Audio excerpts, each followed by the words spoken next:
Ibu akhirnya doanya terkabul, bisa bertemu dengan Icat waktu itu di tahanan Makobrimob.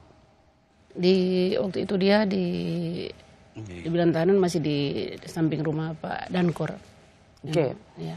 Nah waktu itu apa? Bagaimana Ibu menerangkan atau menceritakan pertemuan pertama dengan Icat setelah kasus ini terjadi? Waktu kita sampai di Makobrimob, kita langsung ke ruangan Kanit, Pak Kanit dulu, dan Icat dipanggil ke situ. Jadi kita ngobrol sama Pak Kanit. Pak Kanit bilang kan sama Richard, kalau ini orang tuamu sudah datang ke sini, jadi kalau bisa kamu harus jujur di depan orang tua.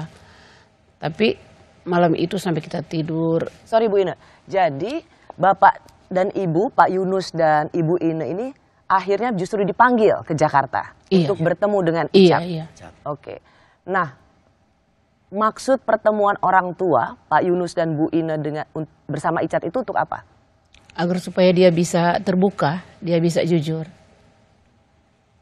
Jadi kita dibawa ke sini selain keamanan, untuk keamanan kita juga mungkin dengan kehadiran kita, saya sama bapaknya, dia bisa terbuka, dia bisa jujur. Saya mau mengkonfirmasi pada Pak Yunus dan Ibu Ine, saya juga mendengar bahwa Icat ini sampai didatangkan orang tuanya, yaitu Pak Yunus dan Ibu Ine. Pendeta. Iya. Supaya dia bisa jujur. Sampai itu betul ya? Iya betul.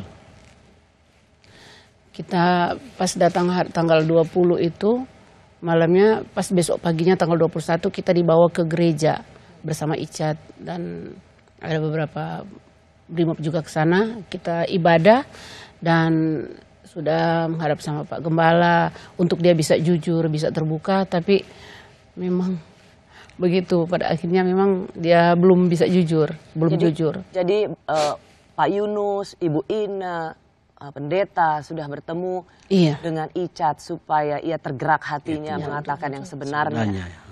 Dengan Pak Yunus juga Icat tetap bersikukuh. Tembak menembak. Tetap skenario-nya tembak menembak. Sebagai ayah, apa insting Pak Yunus ketika Icat tetap bilang tembak menembak? Apakah Bapak percaya anaknya berbicara jujur pada waktu itu? Karena saya selaku orang tuanya, otomatis saya percaya kepada Icat karena perkataannya itu. Karena sudah dibesarkan hingga sudah jadi besar, jadi kita tetap percaya. Memang perkataannya Icat begitu. Kalau insting seorang ibu yang melahirkan Icat? Kalau saya memang nggak percaya. Karena waktu kita ibadah bersama pagi, malam, setiap ibadah, selesai ibadah saya kan hanya berdoa minta sama Tuhan kalau bisa buka sejelas-jelasnya semua masalah ini kan. Waktu itu karena memang saya masih meragukan apa yang Icat katakan.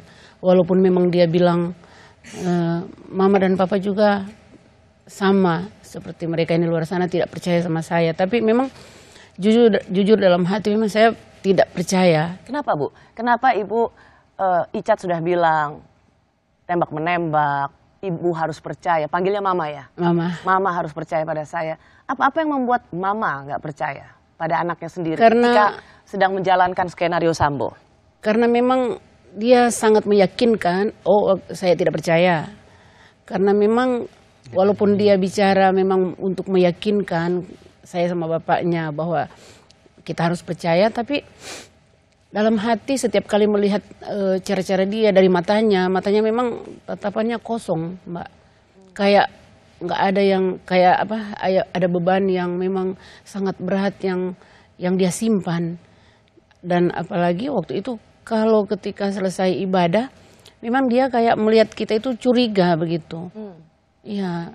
Jadi Ibu melihat dia nggak percaya. Tidak seperti Icat yang sebenarnya. Iya. Itu yang membuat Ibu meskipun Icat bilang saya jujur ini yang sebenarnya, sebagai seorang ibu bilang enggak, ini bukan anak saya gitu. Iya betul Mbak. Jadi itu yang setiap kali saya harus minta kalau bisa memang Tuhan buka semuanya. Tapi memang kita berdua juga didoktrin untuk percaya sama dia. Siapa yang doktrin? Icat juga harus dia sudah meyakinkan saya sama bapaknya harus percaya sama dia.